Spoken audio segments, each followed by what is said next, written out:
All right. Greetings, everyone. Thank you for being here today. I'm your host, Nicole Jackson. Hello and welcome. It is day 6 of Black National Parks Week. This week has been an incredible journey of celebration, community, and reclaiming our space in the outdoors. Today, we shift our focus to appreciation and looking ahead. As we prepare to wrap this week up, the session is dedicated to gratitude for the journey we've been on, the celebration of our present moment, and building excitement for the future we're creating together.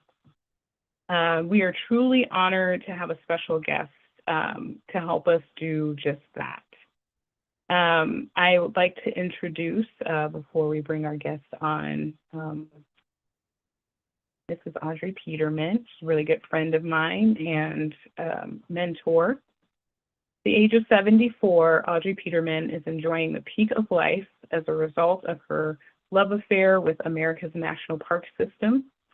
At 44, the newlywed Jamaican and her husband Frank embarked on an epic road trip to see America and stumbled upon the park system as a result.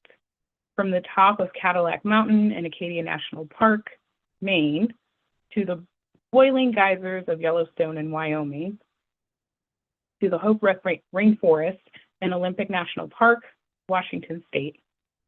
The Petermans sublimated in the beauty and wonder of a protected world they did not know existed. Seeing less than a handful of Black and Brown people visiting the parks or among the employees, Petermans decided that instead of complaining about the dark, they'd light a candle. They formed a consulting company to help the National Park Service engage with more of our country's racially diverse population. They wanted all people to enjoy benefits of the national parks and become champions for their protection, though they could never have known how desperately the park defenders would be needed now.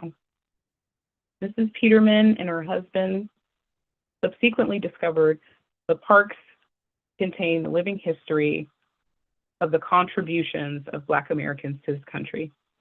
They helped publicize the legacy of Crispus Attucks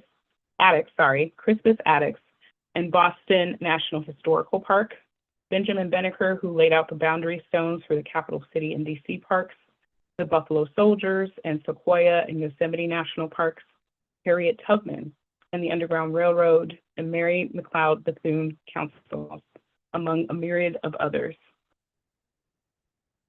Mrs. Peterman has been uncompromising in her love and support for people in the parks and continues to write prolifically about them in Audrey's Joy Train on Substack, Mondays and Fridays.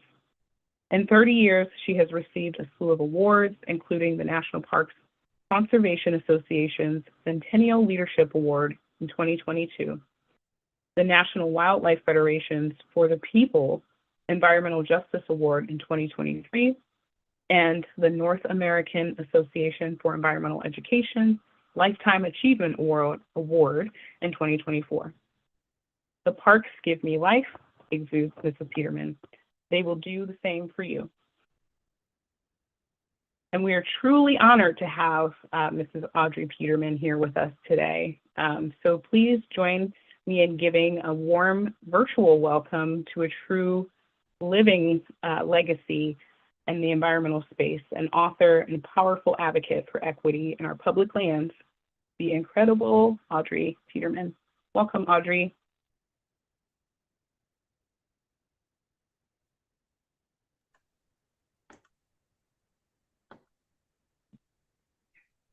I love being known as the incredible Audrey Peterman. I love it. Nicole, Welcome. thank you so much. And thank you to everyone who's chosen to join us today or who will see this in the future. Nicole, I am just so proud of you and so proud for you, for your dedication and commitment, for your staying power, and for all that you're accomplishing. You know, when you reached out to me about this opportunity, I was so excited, but I stay excited. I tell my husband, "Oh, babe, I'm so excited." He says, "What, did the wind blow?" But I thought that what you were calling me about was to talk about birding in national parks, since you Mhm. also wear that hat along with your beautiful flower in your hair. That's so iconic, right? I thought you were calling to, you were going to ask me to talk about birding in national parks. And I was highly prepared to do that because as an avid birder, I am aware of the tremendous value of national parks and these public spaces in Mhm. allowing and enabling the proliferation or not of our birds, depending upon how they're affected. So I'm so very, very grateful to you for this opportunity, and I'm so happy to be talking anything about national parks. National parks Thank are almost you. literally my life. I know that I give more to the park system than I give to my husband, our six Mhm. children, our 22 Mhm. grandchildren, and our six Wow. great grandchildren. And I can say that unabashedly. You know why? The national parks are our birthright and our legacy, and they will be here long after we have turned to dust. And it is Yeah. vitally important that they are here because they are the generators, right, of our purified air, source of our water, a source of the sustenance and the material, the firmament of life upon which we have our lives and our being. So the national parks, the word park. Audrey, sorry. Yes. Before you continue, I am seeing a part of your face, not your whole beautiful face. Would you Oh, mind I can't, adjusting your screen a little I bit? don't understand what happened. It has to be No, bigger. you're fine. Oh, I can't seem to do. Okay, what is this saying? Is that any better? Hmm. Is that better? Yep, that's great. That's Okay, great. great. I don't know. I don't know what was happening there. But in any event, we're just going to a national park, so it's all good. Yeah, so, I a long time ago, my husband Frank and I recognized that the name park, national park, is kind of it's disconcerting. It doesn't really convey 1.5 million acres of land in its original pristine state. Even the national park system doesn't really convey the importance of 85 million acres that we have put together all across the United States that are linked like a necklace, like, they are known as our crown jewels. But if you just hear park, you think, well, park, recreation, you can recreate anywhere. We've taken people to places like Zion and Grand Canyon, and they've said, when you said park, we didn't know, we didn't have any idea because where we come from, the park is a little piece of is a little with a few shrubs of grass, and it's beaten down and we play ball there and there are drugs and danger. So we had no concept of this kind of vast, natural, beautiful, splendid space. Okay.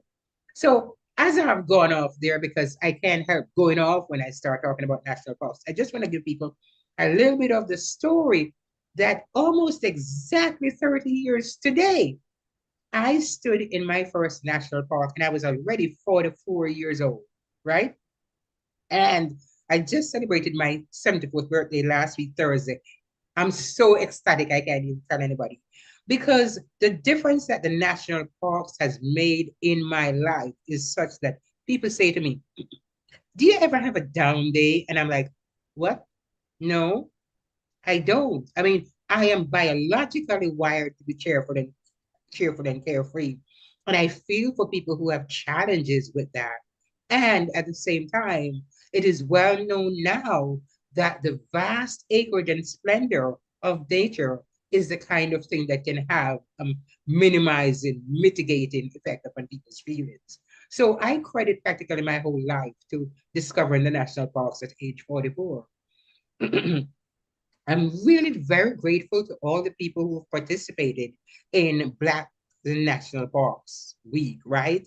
And I'm so especially grateful to you for creating it.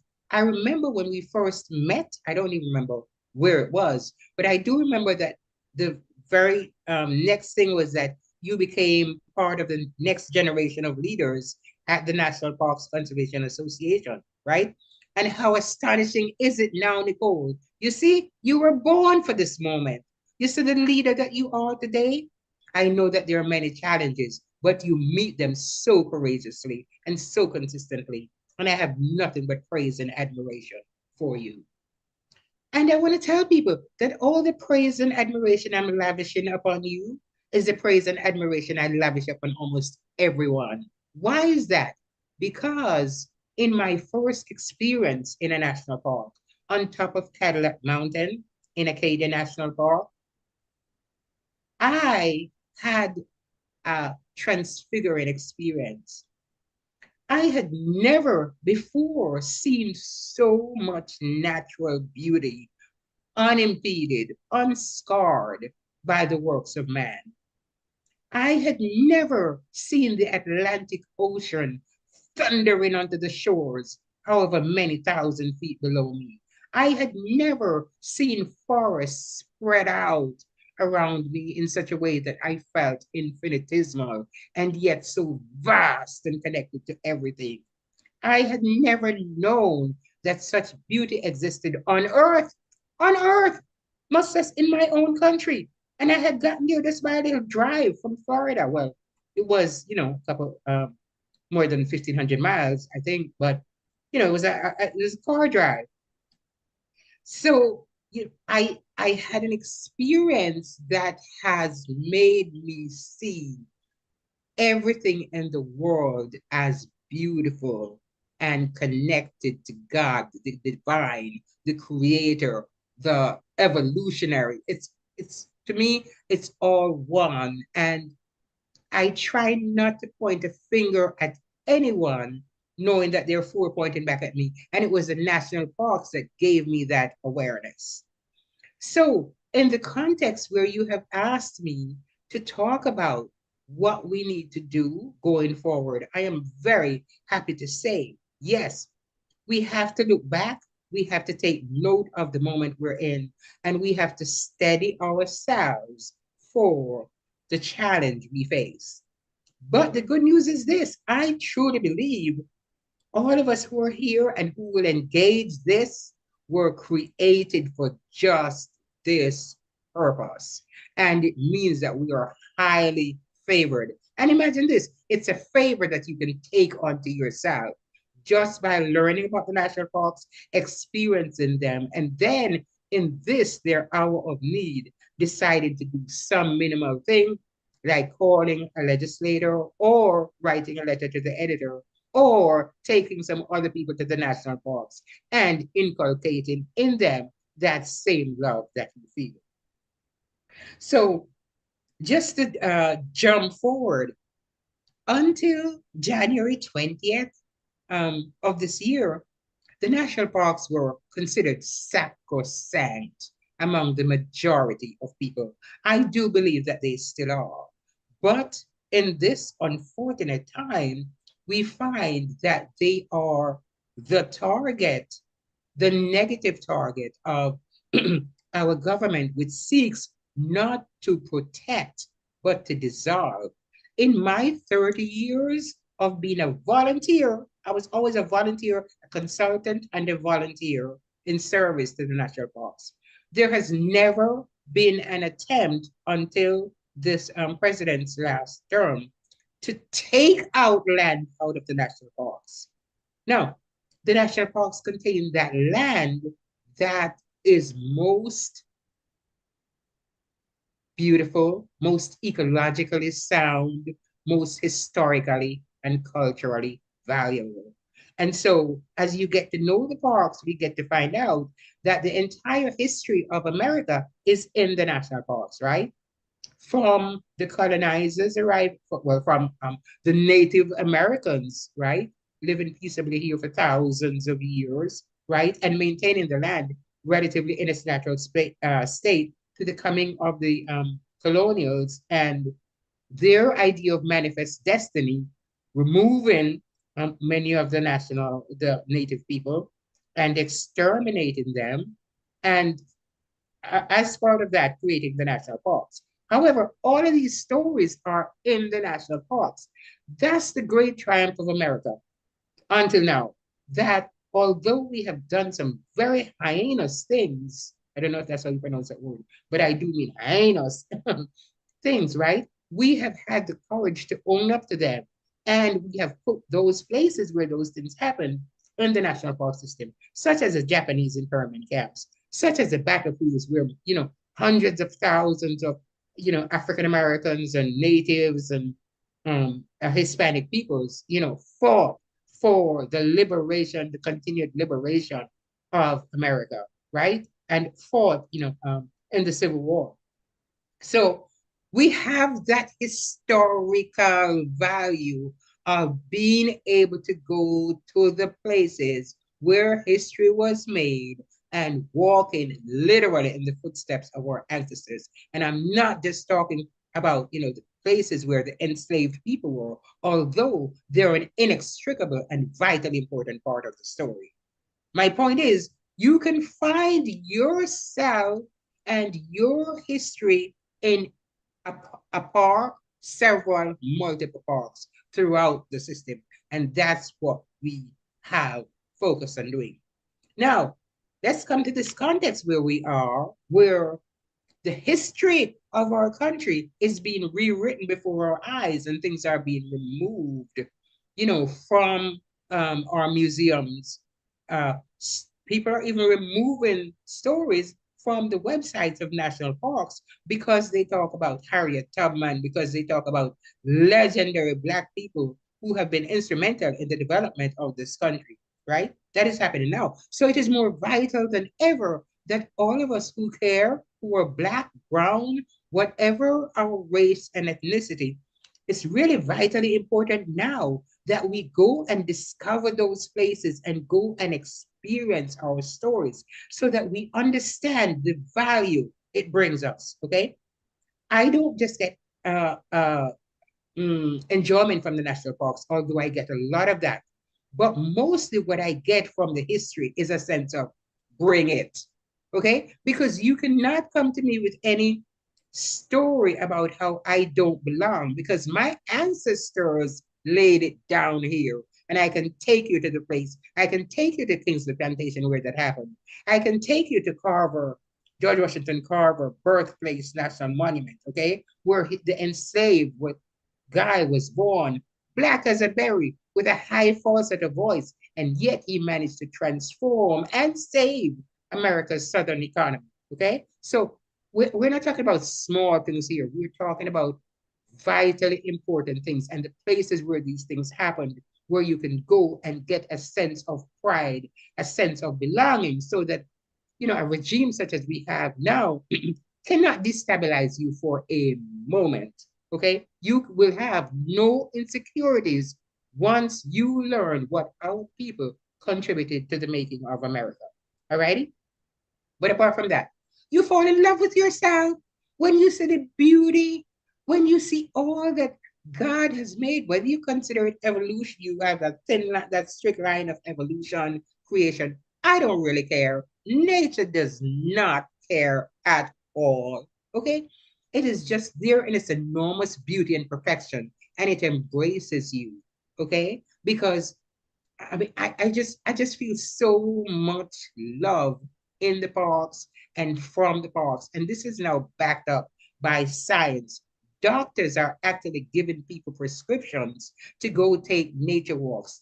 And there's nowhere better to take a nature walk than in a national park. Although, of course, I heartily encourage you to utilize the local and state parks around you. So what would I say you need to do in this space? We need to get to know the national parks better. We need to get to know those stories better. As I said, I've spent 30 years writing about the national parks. So I have a whole list of Black history on the Huffington Post. If you just Google Audrey Peterman on the Huffington Post, I have constant contact so much Black history. I have multiple books, right? And currently I do the Joy Train, Audrey's Joy Train on Substack, because I think it's vitally important to keep Black voices out there in the discussion. I really think one of the next steps that we have to take is we have to develop a Black advocacy organization. What you are doing is fantastic. However, we need like millions of people to be doing that with you. And we need millions of people to understand that this is a do or die time. If we don't do it now, once a national park is breached, or once a forest near it is breached, or once any public lands near it is breached, okay, that is a declining effect, that slippery slope. You cannot wave a magic wand and bring back a forest that has been in existence for a gazillion years. Okay? You don't use a pen and bring that back into existence. And our children and our grandchildren and all future generations are depending upon us for this action now that saves the national parks intact.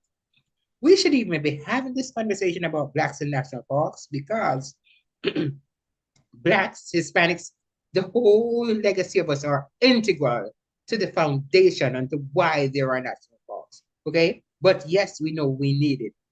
We should even be having a conversation about protecting national parks because the national parks are by nature protected spaces.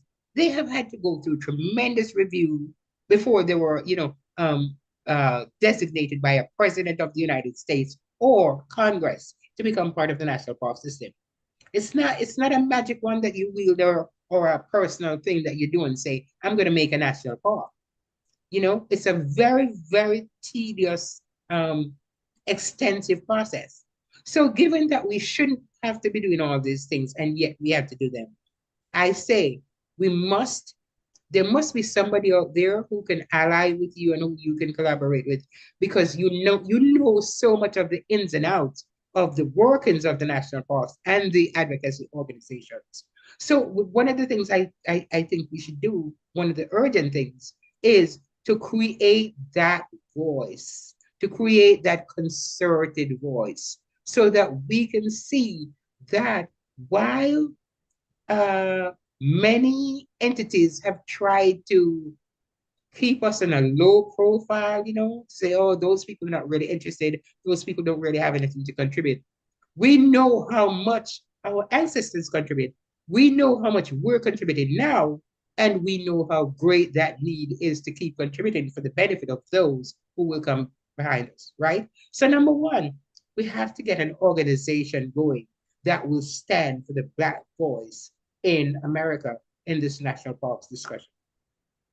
The second thing we have to do is every person, everybody needs to take out a membership or some kind of support to an organization that supports the national parks. I don't know how you get supported, but I know that there are times when you've had big challenges. But I really think you should put it out there that the work you are doing needs support, okay? If you are to keep going, right? So everybody should be supporting an organization or an entity that is working to help protect the national parks. I really, and for large organizations, I tend to refer to the National Parks Conservation Association, npca.org, because they almost always they have news items that tell you what is happening in the parks domain, and they also have action items that tell you what you can do and should do. And the actions we can take range from something as simple as writing a letter to the editor of your local newspaper, sharing stories on your social media, sharing your experiences in the national parks with members of your community, extolling the virtues of the national parks that you find, highlighting the threats to the national parks, and helping to mitigate them. Right now on Substack, the key people that I am collaborating with are it's an entity recently formed in response to what's happening now called More Than Just Parks. and it was formed by two brothers, Will and Jim Pattiz, Pattiz. And as late as today, they have a fairly exhaustive list of what is going on in national parks and where the pressure points are that we need to apply pressure. Okay, they have gone so far as to draw up a bill that will address what the administration can do. And I'm sorry, I should have looked up the name of that bill. But Google it. Will and Jim Patiz are more than just sparks. And the name of the bill, I think it's called Protecting Our Outdoor. It's called Protect, the Protect Act. Yes, the Protect Act. Okay. And all that they're asking for is that we talk, we big it up, right? We talk to our communities, we talk to our elected officials. I've been on panels with elected officials talking about climate change, right? And the impact on national parks such as Everglades, down in South Florida. And the elected official said to me, well, nobody in my constituency has come to talk to me about it. So that means there couldn't be a problem. And I was like, but back up. I thought you in your office as the elected official would know what the challenges are on a national and regional and local level. And then you bring that information to the people. But no, that's not how it works. They're saying you have to bring the information to them. Therefore, no matter who you are, you can pick up the phone. That's something you can do. We're on our phone so much anyway. You can pick up the phone. NPCA actually gives you a script that you can read and what you can say to the elected official. If you don't feel comfortable with that, doing that, you could just sign your name to an action item, to an email. But these people need to hear from us en masse. They need to hear from us by the millions. And you could say to me, well, why would we spend so much time on national parks when there is so much else that is going on that we need to spend time on? And I would say to you, aha, because what you don't realize is that the national parks are almost the centering point. The how do you say that? There's a popular word now. I can't remember it. But anyway, it's a place where that brings together a multiplicity of things. I talked about health before. I talked about the history, right? I can talk about education in the national parks. I can talk about the environment, the ecology. I can talk about the future. You see, all of these things combine intersectionality. All of these things combine into the national parks are at the intersection of everything we hold dear and dear. Imagine this, the national parks were put into the national park system, came into being in 1916, okay? It's what, 109 years old. So you're going to tell me that the people in 1916 were smarter than we are in 2025? If they thought it important to save what they thought were dwindling resources, which have dwindled so much more now, right? Why are we in 2025 going to be undercutting that? It's untenable. We can't have it. So each one of us needs to get up, stand up, and realize that somehow, some way, we need to be a part of the solution for national parks. Because if we lose the national parks and the land acreage associated with them and the pristinity, for want of a better word, right? What are we going to have? We're literally going to be passing down to our descendants. That what is that word that they say when they have these movies that are of something terrible has happened and we're all living now in cars and bunkers and stuff, right? What is that? There's a word for that. The movies are called I can't remember. Okay, it'll come back to me. Yeah, but they're when everything has gone bad, right? And the earth is trashed, and we're having to scrounge for sustenance. That's what I'm talking about. That's what we're gonna have unless we stand up now and are counted for our national parks. I post something I do something to help protect the national parks, help publicize the national parks every single day. I'm not asking that everyone does that, but if you've been out there and seen the national parks and know the value that we're talking about, then you will be happy to keep doing something. But I charge you, do something, even if it is one thing.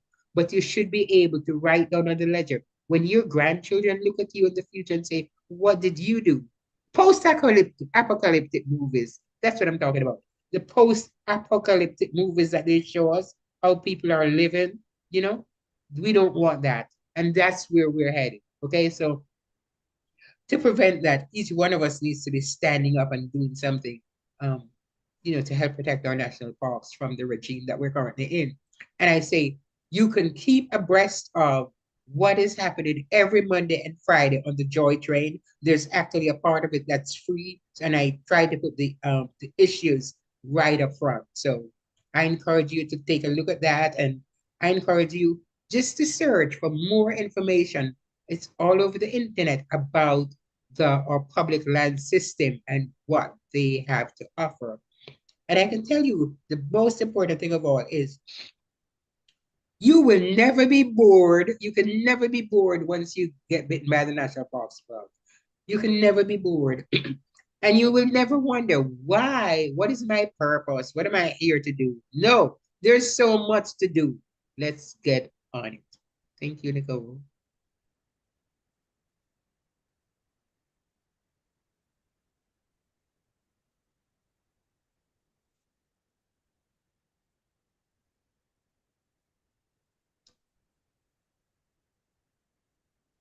Oh my gosh, Audrey!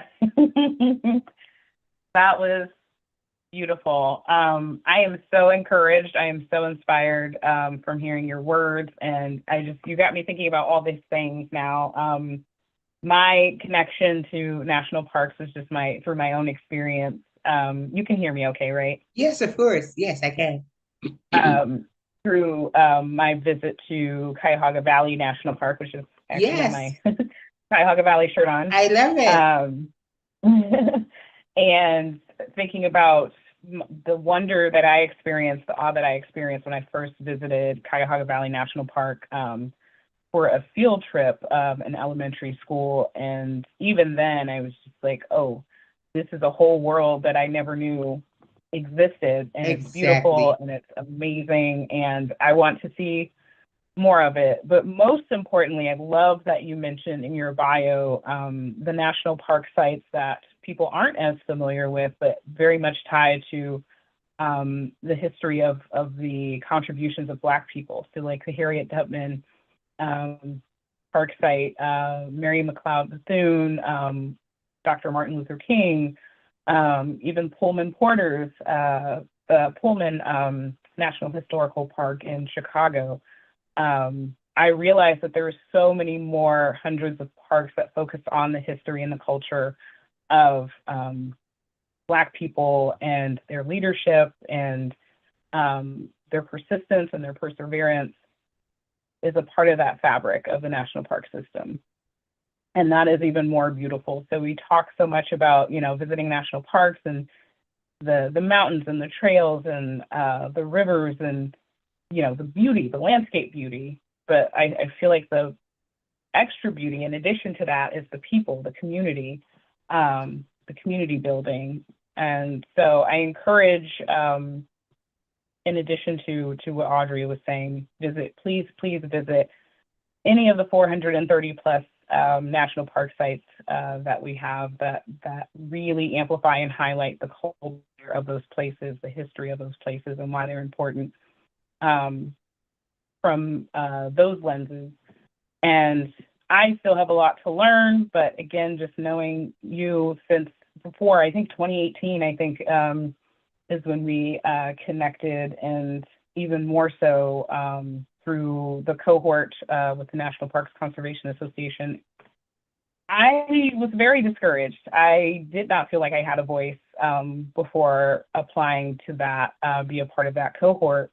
But again, you inspired me to think a little differently by starting with my own story, my own experience, and that I was already an advocate. I just needed a little more support and understanding of, like you were saying, the purpose and where do I fit into all of this. And I quickly figured that out once I saw that other people had similar experiences and like, oh yeah, I've been to these places too. I didn't know they were national parks, and I didn't know they had so much of this Black history or education components, or even just people who just wanted to venture out more from outside of their comfort bubble to see the wonders of the beautiful country that we live in. So I thank you again for your words of encouragement, your call to action. Again, there's, like you said, there's always something to do, even if it's one thing, and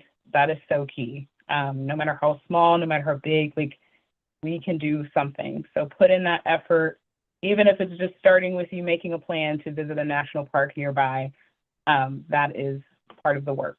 So I wanted to mention that something that was really just, again, this is all like connecting, and I love that I'm learning still through the educational layers, that 1916 was the same year the start of the Great Migration happened. So a lot of African Americans were leaving the South and making a way for themselves, for their families, for the benefit of more than survival, to thrive. Right. And just knowing that that started around the same time as the establishment of the national parks as another journey ahead, essentially, for the Black community. But again, they persevered, and amazing things have taken place since that. So thank you again, Audrey. This has been wonderful, and I'm sure anybody who's going to be watching this, or a part of watching this right now or even later, please share with anyone and everyone that you think would be interested in listening to this, or just needs a little bit of encouragement to take action. Can you share again what the Substack is again, if anybody's interested in checking that out? Yes, my Substack is Audrey's Joy Train. And I founded Audrey's it Joy in, Train. yes, I founded it in 2022 as a way to use the national parks to um, shed a light on politics and also on today's reality. Well, Mm-hmm. it was the reality in 2022. I didn't know we were going to come to this reality in 2025. Yeah. But, it's important that Yeah. we have that perspective and that we keep the national parks front and center. And we should probably tell people that, the national parks are not expensive. People think they are very Mm-hmm. expensive.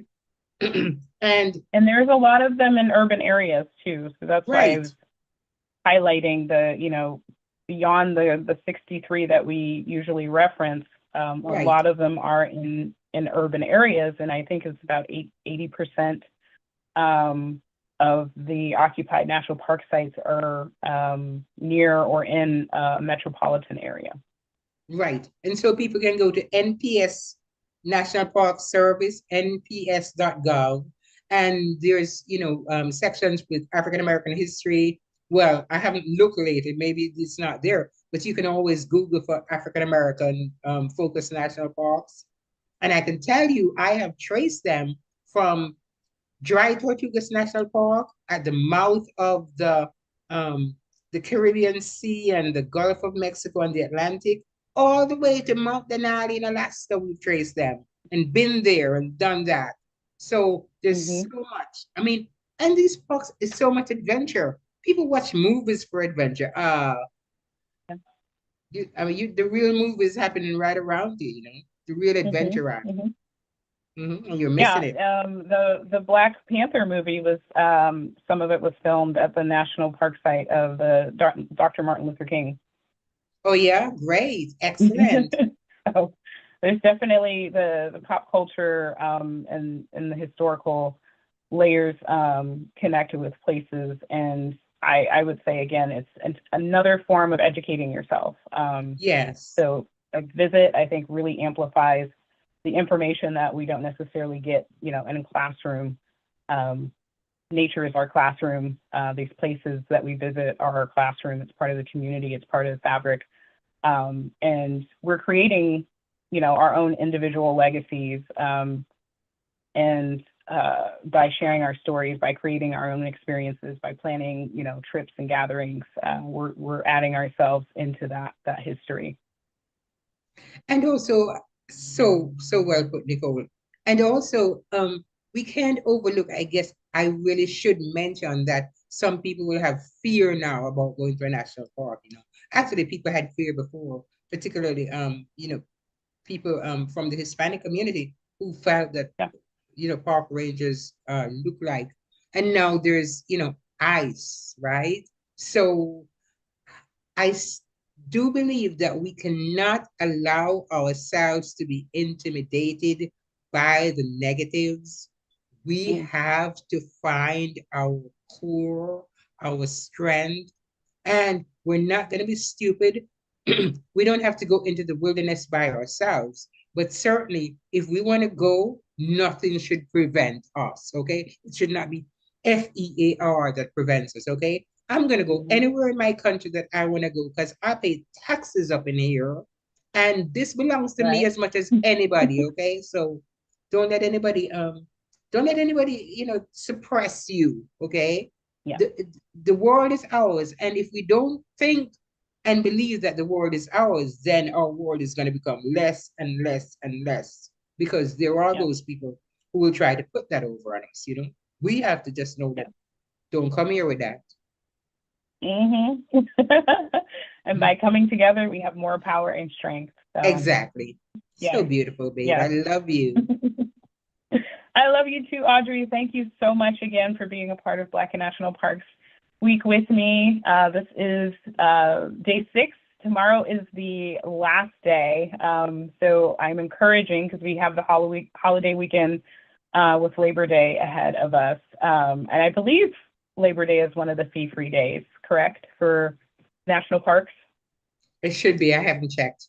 I've just been so It's, hard on the politics lately that I can't look at the I would very peripherals. much encourage anybody to make plans to visit a local Yes. nearby national park site for this holiday Yes. weekend.